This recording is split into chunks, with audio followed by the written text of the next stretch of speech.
तो हेलो दोस्तों, कैसे हैं? गुड इवनिंग सभी लोगों को। और शाम के बाद वीडियो लोड कर रहे हैं, अपलोड कर रहे हैं, तो ये गुड इवनिंग ही हुआ हमारे लिए। तो चलिए, सबसे पहले आप लोग को जितने भी पढ़े होंगे, क्षोभ मंडल, समताप मंडल, बहिर् मंडल, मध्य मंडल, जितने भी पढ़े हैं वो आप बस इतना ही जानते होंगे कि आप लोग की क्षोभ मंडल में वर्षा होता है, आंधी आता है, तूफान आता है, इसमें इस मौसम का अध्ययन करते हैं। लेकिन आज हम जानेंगे एक एक टॉपिक को, एक एक चीज़ को पूरा वर्णन के साथ। तो वीडियो को जरूर स्किप मत कीजिएगा, और चैनल पर साथ ही नए होंगे तो चैनल को लाइक, कमेंट से सब्सक्राइब जरूर कर लीजिएगा। तो चलिए स्टार्ट करते हैं। देखिए, सबसे पहला बात कि वायुमंडल की संरचना, ठीक ना। वायुमंडल की संरचना में हम पहला टॉपिक यानी पार्ट 1 पढ़ेंगे। आज हम ट्रोपोस्फियर यानी कि क्षोभ मंडल पढ़ेंगे, जिसको इंग्लिश में ट्रोपोस्फियर बोलते हैं, क्षोभ मंडल को। और इन पांचों को हम पढ़ने से पहले देखिए, वायुमंडल को निम्न परतों में बांटा गया। पहला क्षोभ मंडल, जिसको इंग्लिश में ट्रोपोस्फियर बोलते हैं। दूसरा समताप मंडल, जिसको स्ट्रेपोस्फियर बोलते हैं। तीसरा मध्य मंडल, जिसको मेसोस्फियर बोलते हैं। चौथा आयन मंडल, आयनोस्फियर। पांचवा बाह्य मंडल यानी एक्सोस्फियर। अब जानते हो कि आयन मंडल में रेडियो संबंधी टीवी, टेलीविजन, ये सब का अध्ययन किया था। ये सब जानते हैं, बट ठीक है, लेकिन इसमें कुछ आपको वर्णन नहीं मिल पाता है अच्छे से, जिसके कारण हमने एक एक टॉपिक को उठाया। ये आपका पार्ट 1 वीडियो होगा, ठीक है। चलिए, यह वायुमंडल की सबसे निचली परत होती है। कौन? ये क्षोभ मंडल, याद रखना है, ठीक ना। इसकी ऊंचाई सतह से लगभग 18 किलोमीटर होती है। इसकी जो ऊंचाई है वो सतह से कितने किलोमीटर होती है? 18 किलोमीटर होती है। क्या होती है? 18 किलोमीटर होती है, ठीक है। अच्छा, इसका याद रखिएगा, ऊंचाई जो ध्रुव पर होता है वो 8 किलोमीटर होता है। पूछेगा कि क्षोभ मंडल की ऊंचाई ध्रुव पर क्या होगी, तो याद रखना है आपको 8 किलोमीटर होगी। क्या होगी? 8 किलोमीटर होगी। और विषुवत रेखा पर लगभग 18 किलोमीटर होगी। कितनी होगी?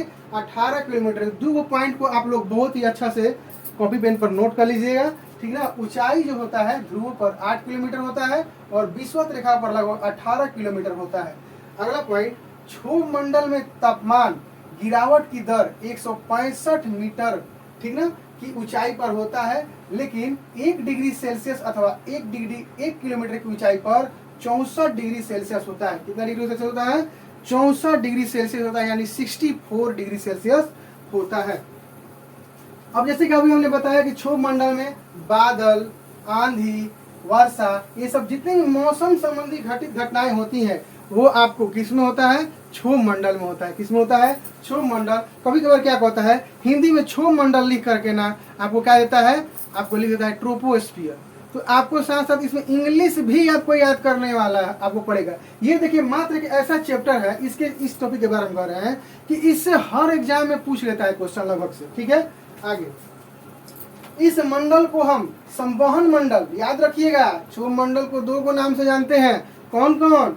संवहन मंडल और अधोमंडल कहते हैं। क्या क्या कहते हैं इस मंडल को? संवहन मंडल और अधोमंडल कहते हैं। आगे, जैविक क्रिया, जैविक क्रिया के लिए यह सबसे महत्वपूर्ण संस्तर है। याद रखिएगा, ये जैविक क्रिया, ठीक ना। ये जैविक क्रिया मतलब क्या? जैविक क्रिया के लिए सबसे अच्छा मतलब क्या?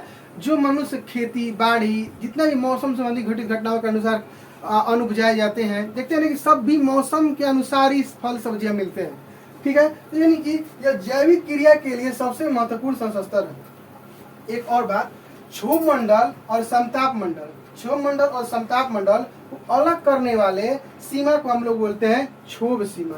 कभी पूछेगा कि क्षोभ मंडल और समताप मंडल की सीमा को जो अलग करता है उसे हम कौन सा सीमा कहते हैं? तो याद रखिएगा, उसको हम क्षोभ सीमा कहते हैं। क्या कहते हैं? क्षोभ सीमा कहते हैं। क्या कहते हैं? क्षोभ सीमा कहते हैं। अगर भूल जाइएगा तो दोनों का तो नाम आएगा ही आएगा। तो इसमें क्षोभ जो लिखा रहेगा ना, ये लास्ट वाला, वही क्षोभ सीमा लगा दीजिएगा, वही आपका राइट आंसर हो जाएगा, ठीक है। आगे आते हैं, विषुवत वृत्त के ऊपर क्षोभ सीमा में हवा का तापमान -80 डिग्री सेल्सियस होता है, और ध्रुवों के ऊपर -45 डिग्री सेल्सियस होता है। फिर समझिएगा, विषुवत वृत्त के ऊपर, विषुवत वृत्त के ऊपर, ठीक है ना, क्षोभ सीमा में हवा का तापमान, किस सीमा में?